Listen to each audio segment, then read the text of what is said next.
सर्वांना जय शिवराय मित्रांनो। आज बैलपोळा श्रावण मासाचा हा शेवटचा दिवस आणि शेवटच्या दिवशी हा पोळ्याचा सण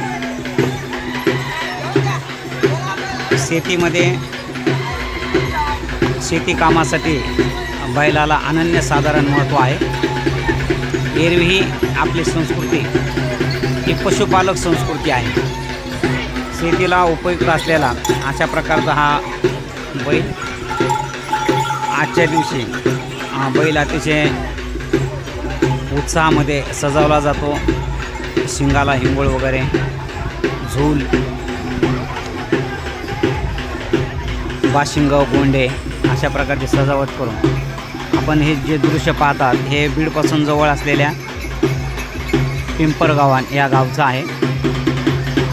पशुधन कमी झालेलं असल्यामुळं बऱ्याचशा खेड्यापाड्यातून आपल्याला बैल जास्त प्रमाणात दिसून येत नाहीत, परंतु या गावामध्ये दूध दुभत्याचा व्यवसाय आहे आणि पशुधन हे बऱ्यापैकी आहे।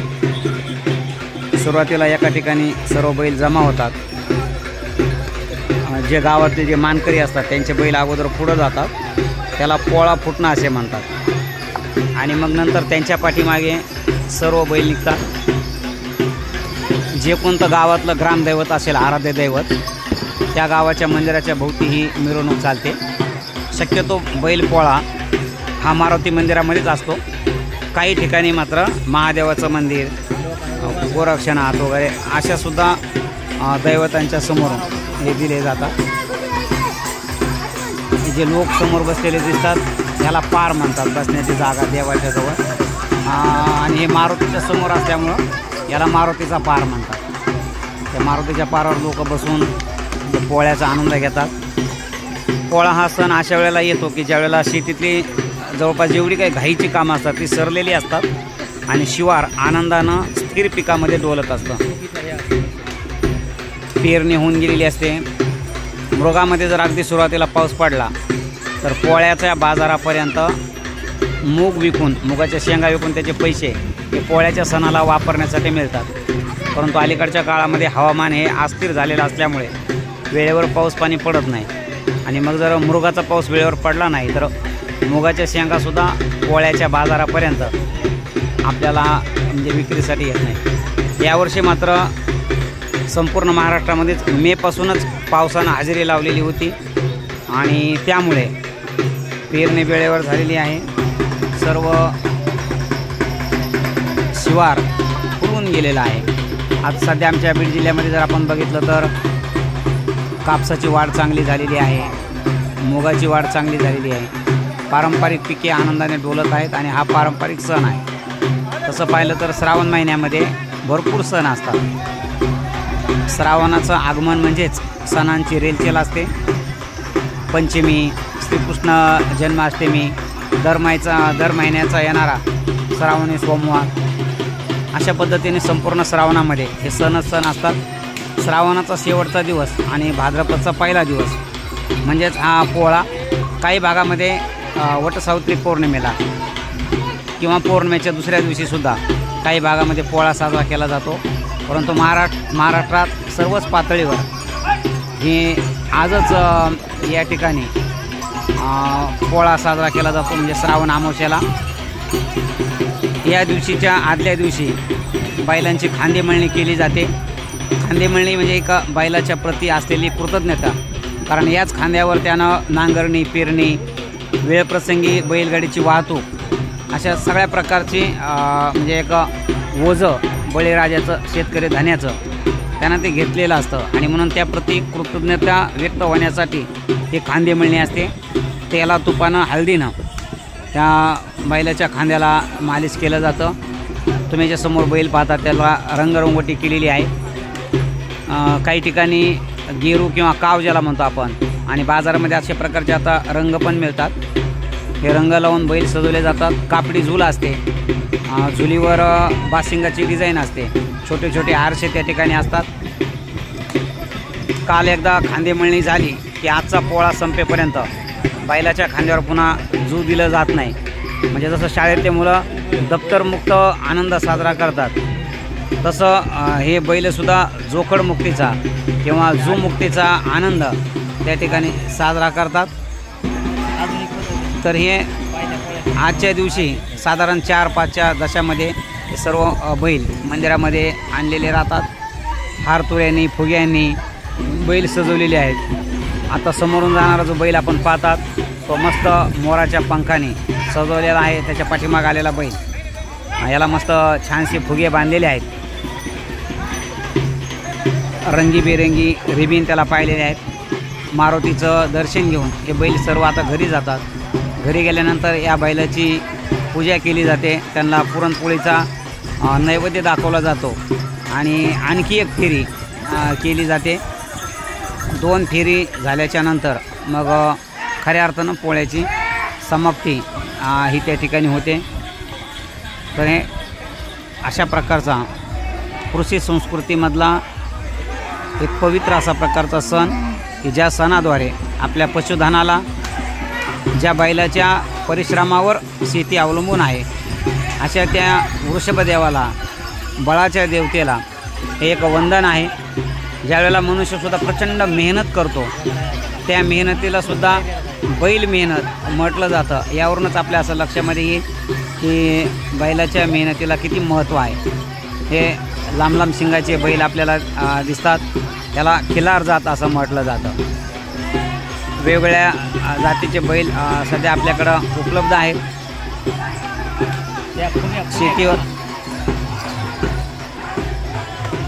शेतीचा जो व्यवसाय आहे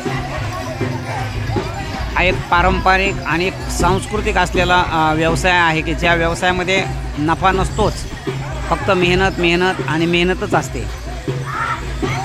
जगाचा पोशिंदा, जगाचा बळीराजा आबाळाच्या भरवशावर आणि बैलाच्या बळावर तो शेतामध्ये पेरणी करत असतो। उद्या काय उगवेल माहीत नाही। जे उगवेल, जे पदरात पडल त्याच्यासाठी याची ही उत्साहामध्ये ही लगबग असते। शेतीतली सगळे कामं आवरल्याच्या नंतर हा सण येतो। बैलासाठी हा अतिशय उत्साहाचा सण, त्याबरोबरच शेतकऱ्यासाठी सुद्धा हा उत्साहाचा सण। जे काही शेती मालक असतात ज्यांच्याकडं बैलाची संख्या जास्त आहे असे काही हौशी शेतकरी आपल्या गाड्याला, सालगाड्याला आज मुद्दाम नवीन ड्रेससुद्धा घेऊन देतात।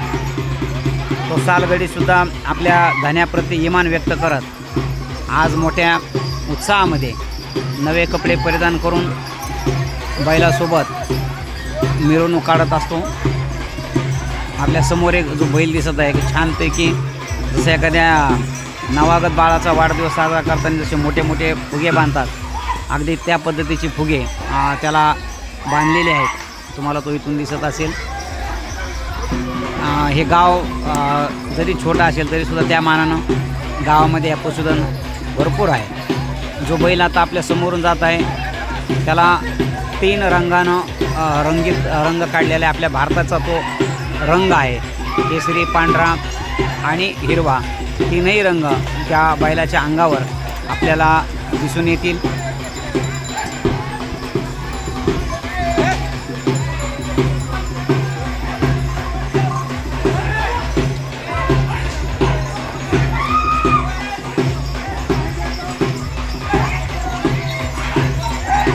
वेगवेगळ्या प्रकारची डिझाईन त्यांनी काढलेली आहे।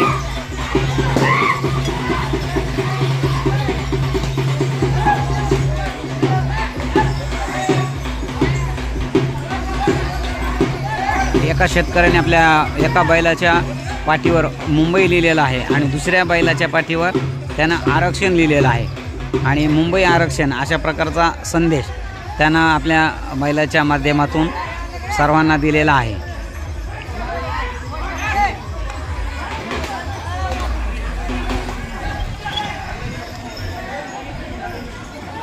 आता जवळपास सर्व शेतकऱ्यांच्या बैलांची जी पहिली फेरी आहे ही पूर्ण झालेली आहे। मंदिराच्या पाठीमागून जाऊन ही बैल समोर येतात आणि समोर आल्यानंतर मारुतीचं दर्शन स्वतः शेतकरी पण घेतो आणि आपल्या बैलाला पण तो आग्रह धरत असतो आणि म्हणून तुम्हाला ते दरवाजाच्या जवळ जी वडादान दिसते तर त्या ठिकाणी ते आपल्या शेतकरी काय करतात, त्या बैलाला तिथं ओढतात आणि त्याला मारुती रायाचं दर्शन घडून आणतात. म्हणजे बैलाचं मुख आणि मारुतीचं मुख ते समोरासमोर करतात. एवढंच नाही तर काही जण तिथं बैलांना असं माणसासारखं खाली बसून दर्शन घ्यायला होतात. म्हणून त्या ठिकाणी तुम्हाला ती झुंबड उडालेली जी दिसून येते ते त्यासाठीच दिसते की त्या ठिकाणी ते बैलाला ओढत आहेत आणि मारुतीचं दर्शन घ्यायला लावत आहेत. म्हणजे जसा मनुष्य विनम्र होऊन खाली बसून वनव होऊन दर्शन घेतो, तसंच आपल्या बैलांनासुद्धा आपल्या मारुती रायाच्या पुढं यावं, दर्शन घ्यावं, अशा प्रकारची भावना ते शेतकऱ्याची आहे. तुम्हाला त्या ठिकाणी दिसतात ते सर्व बैल ते दिसतात तिथं वाजत गाजत ह्या मिरवणुकीचा प्रारंभ होऊन म्हणजे पहिला जो दौर आहे हा या ठिकाणी संपलेला आहे. आता हे शेतकरी आपापले बैल घेऊन घरी जाणार आहेत. घरी गेल्यानंतर घरच्या धनिनीकडून या बैलाची यथासांग पूजा होईल.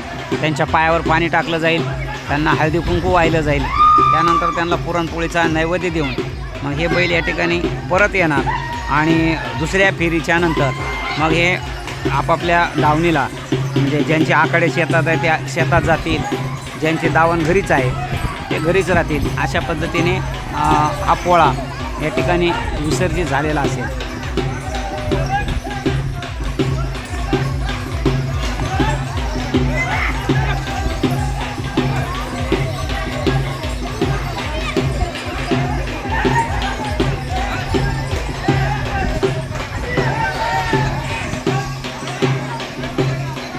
पहा एकदा तो बैल तुम्हाला त्या बैलाचा जो धनी आहे तो या ठिकाणी त्या बैलाला मारुती रायाचं दर्शन घ्यायला लावतोय.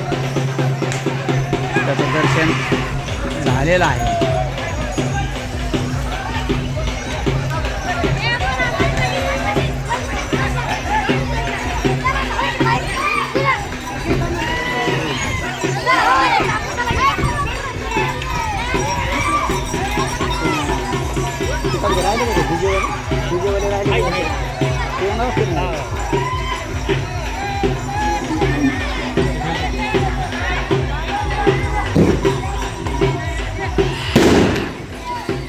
तोफांचा आवाज तुम्ही ऐकलेला आहे. जसं लग्न समारंभामध्ये तोफा वाजतात, या बैलाला मस्त छानपैकी नवरदेवासारखा हार घातलेला आहे. तोफा वाजवत बैलांचं स्वागत झालेलं आहे. आता जो डीजेचा हळूहळू आवाज येत आहे, एका हौशी शेतकऱ्यानं डीजे लावून आपल्या शेतातील बैल आता इकडे पोळ्यासाठी आणलेले आहेत. डीजेचा आवाज वाढत आहे, याचा अर्थ ते बैल आता आपल्या हळूहळू जवळ येत आहेत. शेतकरी वर्गामध्ये उत्साहाचं वातावरण जरी असलं तरीसुद्धा शेतीचे जे श्रम असतं, शेतीची संबंधित जी मेहनत असते ती मेहनत प्रचंड असते. उलट या लोकांचा जगावर उपकार आहे. ते आपल्या खाण्यापिण्याचे जे पदार्थ आहेत ते शेतामध्ये स्वतः पिकवतात, राबतात. उघड्या आभाळाखाली धरणीच्या खुशीमध्ये ही शेती केली जाते. यांचं काबाड कष्ट आहे आणि म्हणूनच शेतकऱ्यासाठी जगाचा पोशिंदा ही संज्ञा वापरली जाते.